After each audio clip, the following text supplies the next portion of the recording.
An African proverb says, those that respect the elders pave their own way to success. Good morning. It's another beautiful day in sunny South Africa. On today's show, we take a walk down memory lane with Professor Hussein Kuvadia, eat some lovely Indian sweetmeats with Mr. Pushkar Maharaj, and are inspired by Gogo Teresa, who has taken it upon herself to raise children who have been abandoned.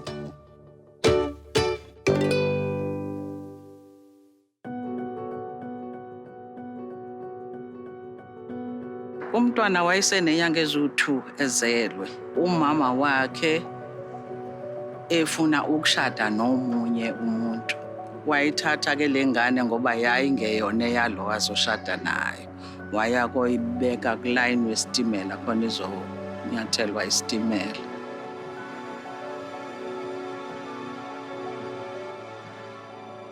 Kanti abantwana baluse iy'nkomo bayabona. Uthe mayesehambile lo mama bagijima bayobheka ukuthi yini akade eyibeka lapha. Bafica ingane ke yona le. Base behamba beyobika komakhelwana abaseduze ukuthi abazobona ukuthi khonani kulayi. Bafica ingane, bayithatha, bayisa kuma-social worker.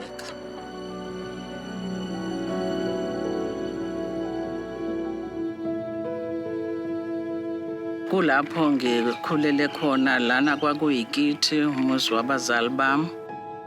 Kuthe ngokuhamba kwabazali kwase kusala le ndawo isi-neglected ingasenabani. Sase sihlanganisa nodadewethu ukuthi masinikele for charity. Sinikele iy'nganeni eziyintandane, eziswele, ezingenabani. Bathola indawo yokuhlala.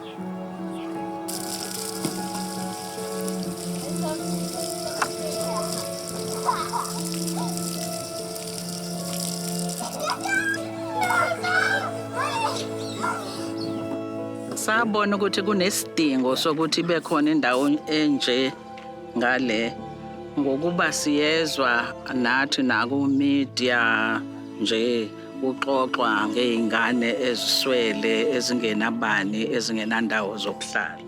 So sase sibona ukuthi rather than selling the place asifane sinikezele i-charity sinikeze iy'ngane ey'hluphekayo. Genesis chapter 4. Amen. Kunesihloko lapho esithi oKhayini no-Abel. Hallelujah. Sithi isihloko oKhayini no-Abel. Amen. Babelamana nezwa bazalwane. Ngimazi kusukela eqala lehome. Wasicela thina omakhelwane kuba sibe ikomiti yale home. Manje konke okwenzakalayo lana uyasibiza sihlangane noma kuney'ngane ey'fikayo asibize sizibone noma mhlambe khona angakuboni kahle mhlambe kuzona iy'ngane asibize asitshele ukuthi nathi sibe nombono.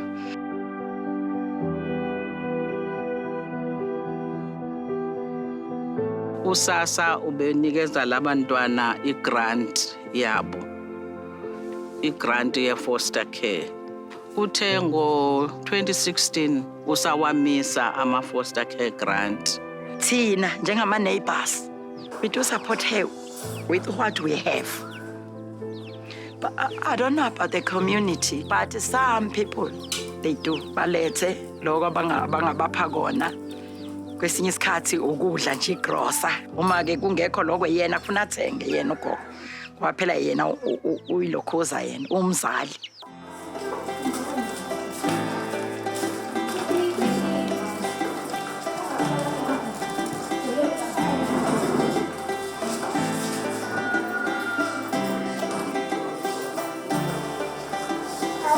Kukhona i-organization i-Lions Roar esebenzisana nayo. So basilethela Mr. Clive Powell okuyena osigadile. So uClive uhlala eDurban North. So eDurban North wase etholana no Chloe, the lady. Barana i-crash khona lapha eDurban. So wasekhuluma naye emtshela ngathi wamcela ukuthi angeza yena azofundisa nangalanga kuthina ingane. She was willing. Weza-ke wakujabulela lokho.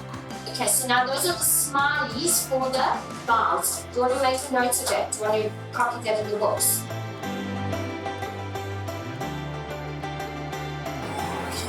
Zafika ingane esikoleni. Zathi cha kide sinambu. Ugogo. Ngiyophuza. Omini. Athi Ngiyafisa nje uNkulunkulu emgcine abantu abefana. Mhlambe kwenzeke yena medlule emhlabeni ovelayo angabesaba negood care njengaye. Noma ngaze aguge kunaloko. Kodwa ilihlo lakhe malibona yokwazi ukubona ukuthi lokho akwenzekile ngendlela efanele. Ukuze bakhulela abantu ngoba nabo njengoba bekhula nje omunye mhlambe yokwenza lokho. Athi ngikhule kanje ngakhula kahle. Nami ake ngenze kanje. Ngigcine abanye abantu abafana nami.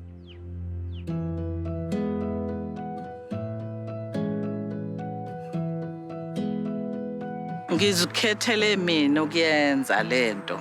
Ngibona sengathi ngizoyenza nje as long as I live. Ngiyimisele kanjalo. Ngaphandle makuba khona okuqhamukayo ke.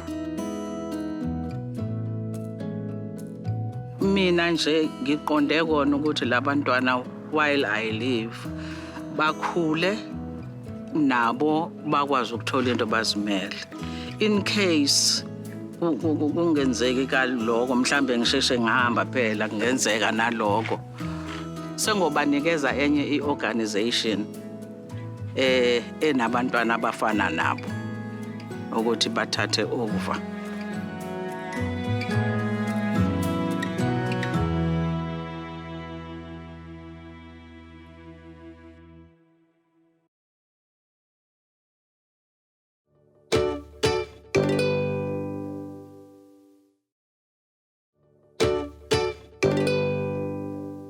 The beauty of our country is showcased not only through its natural wonders, but through people like Gogo Teresa. We can be so thankful for elders like her who do so much to help those less fortunate. For those who know their burfi from their jalebi, this story is right up their alley. Both are sweetmeats found to fill any table at any Indian celebration. Pushka Maharaj has been making these mouth-watering delights for over 30 years, and he shares his story with us.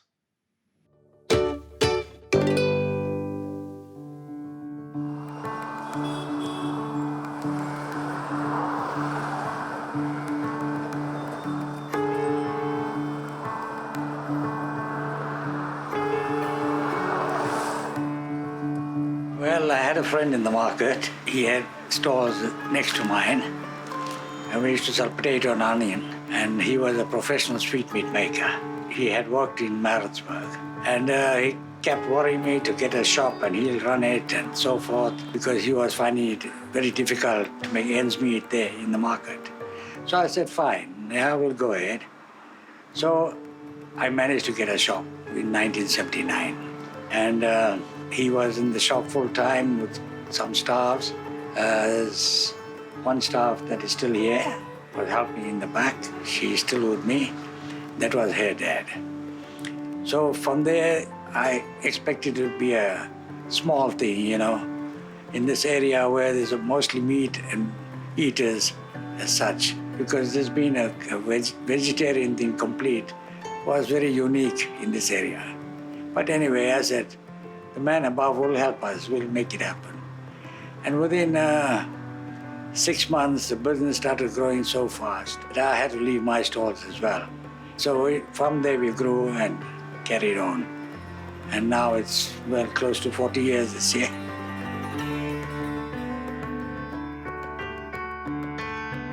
Well, from the time we started in Novoport in 79, my shop was across this shop. In the alley, actually it was a passageway, alley. And I was there for about 32 years. And of course the building got sold and I was asked to vacate. And then, fortunately, at that time, this business was for sale. So we took over this business and did revamp the whole thing. It was a clothing shop. And of course, the business progressed much more here because being on the roadside and this being a very busy road as well. So, and we were very visible to the passing motorists and pedestrian traffic as well. So this locality and the area grew up much faster than we anticipated because a lot of the town businesses, the central Durban businesses, all relocated around this Overport area. And of course, in this Overport area, you have a variety of shops. You can do a complete shopping from your food, to your bedding, cutlery, crockery, spices, clothing, everything is available.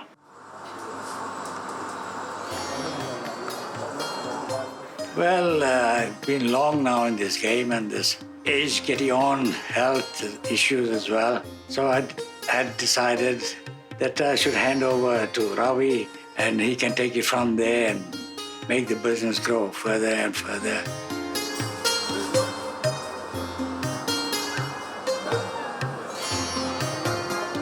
So with the shop being 40 years old, my relationship with my dad has stemmed from that because I was born the same year that the shop opened.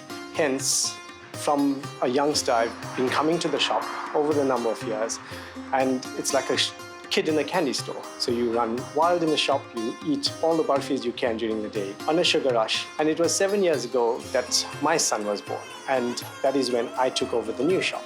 With my dad and I interacting every day, our relationship has grown much closer in growing our business.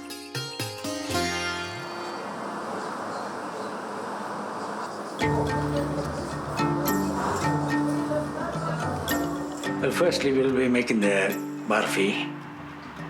And when we finish the barfi, then we'll make the jalebi.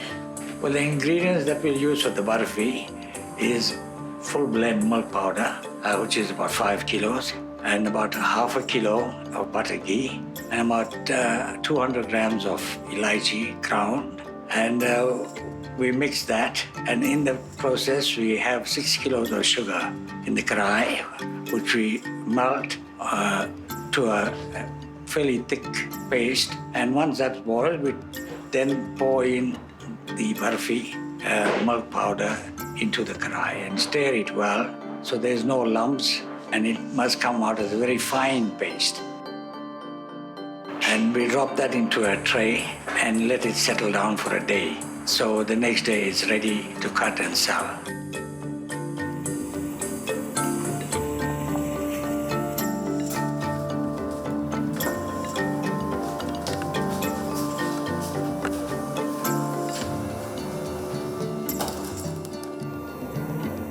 Day after is the jalebi, where we use flour that's been fermenting for a day or two.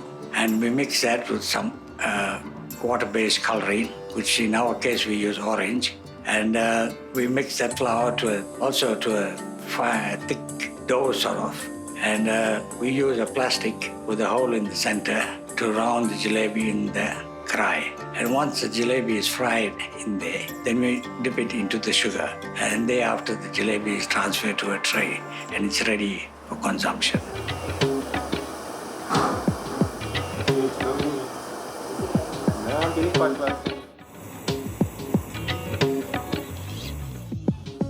Firstly, ever since I'm in the food business, I maintain quality and standard.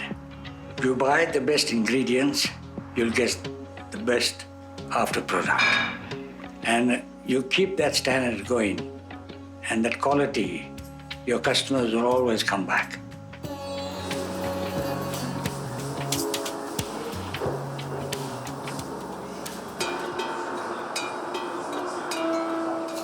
Well, I'm 73 now, but I still believe that I should keep my mind and body occupied. Come to the business, oversee everything is working right, mingle with customers and friends, and environment gets much better, happier. Even the staffs that I have for very long, some of them, they appreciate me coming, at least the old man is around, you know, that attitude. So it's a good feeling for me.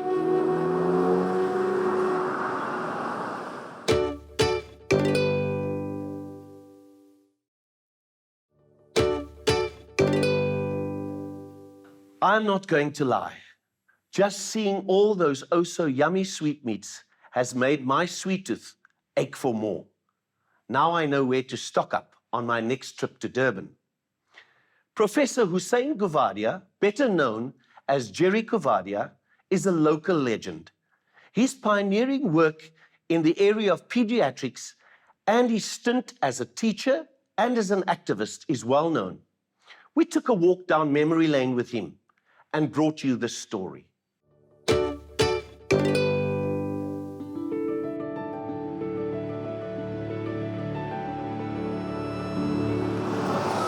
We were both part of creating an organization called NAMDA, which was an anti-apartheid doctors and dentists movement. And throughout all of that, Jerry was an ideologue that helped shape our own thinking about health as a human right, what it meant to promote primary health care, what it meant to talk about justice and fairness in health.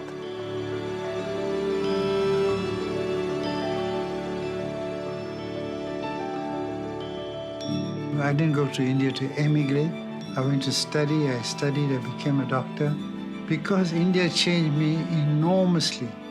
After matric, they wanted me to do medicine. I said, okay. So I applied to Cape Town, Wits, and Natal. I wanted to go to Cape Town. Believe it or not, the inevitable happened. We Indians required a permit. You go to Natal, you know. So reluctantly, I went there. And I can tell you, there were some very good teachers. So it was just on the vaguest of attraction.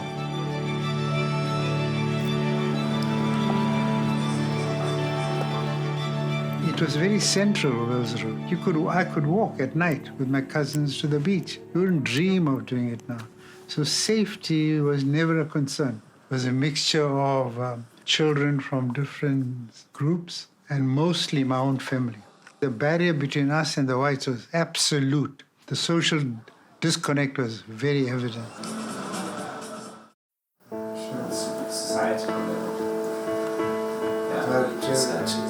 So I first met Jerry Govadia as a young medical student.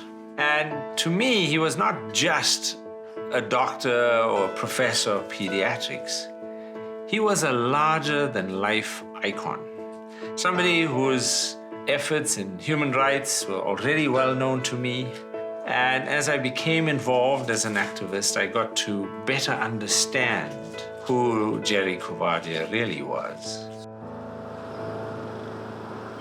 My father was insistent I go into private. He said, what's wrong with you? Don't you want to make money? I said, not especially. I'm quite happy doing it. But he insisted, and then he spoke to Dr. Mayat. There was a group called Mayat, Mutala, and Khan. So he said, why don't you join that group? I gave it a try. I tried for about 4 months. It cured me of private practice for 10 lifetimes. It didn't stretch my mind at all. And it so happened that my friends, we were about 4 friends. There was a guy called Smythe. And Smythe was an amazing, amazing man. He taught us clinical medicine. He says, look, we've been seeing these things in the past few years. So he asked, why are these malnourished children dying of infection? Why not of something else? And it turned out that we needed to look at the immune response, which is the protective mechanisms against infection, which is what we did. So he pulled together a team, and he drew us together, encouraged us to do research. And we made some findings. And we published a paper in one of the best clinical journals. It's called The Lancet. And it became, amazingly, a thing called a citation classic, which means people were quoting it all over the world. And so that put me on the path to doing reasonable research.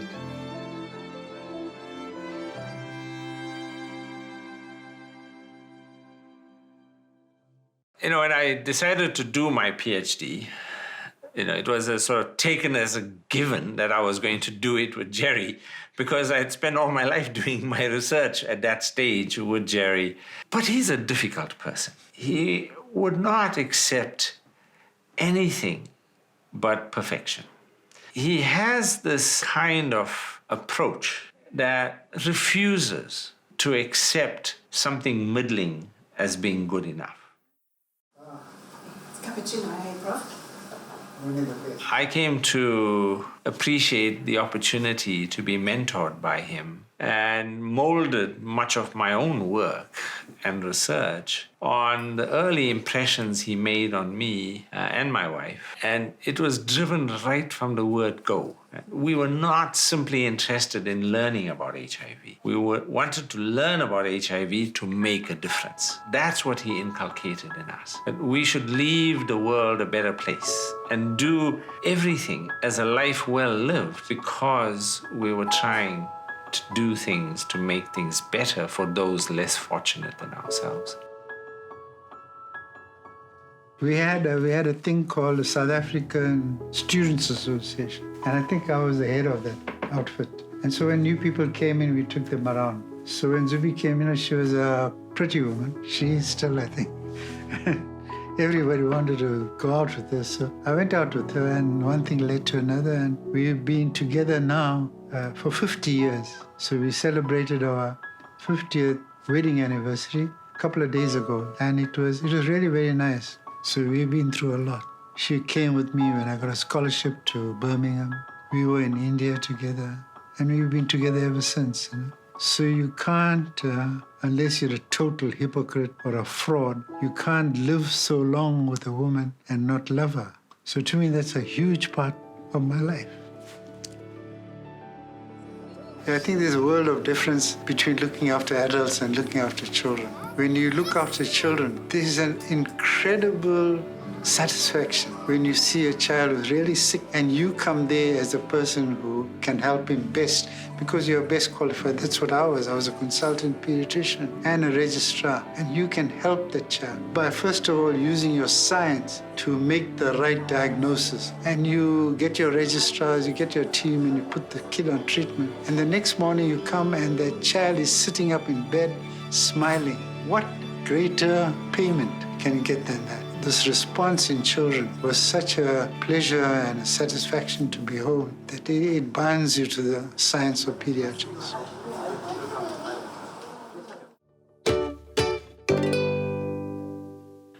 Our elders are truly national treasures in their own right and should be celebrated by everyone that is near and dear to them.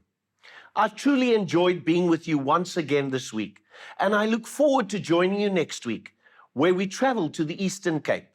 We meet a couple who gave up their lives in Johannesburg to move to Keiskamahuk. We learn about a traditional dish, mfino, which is served with literally everything. We also meet Tandabantu August, one of the most beloved teachers in the province. I look forward to seeing you. Join me next week. Bye-bye.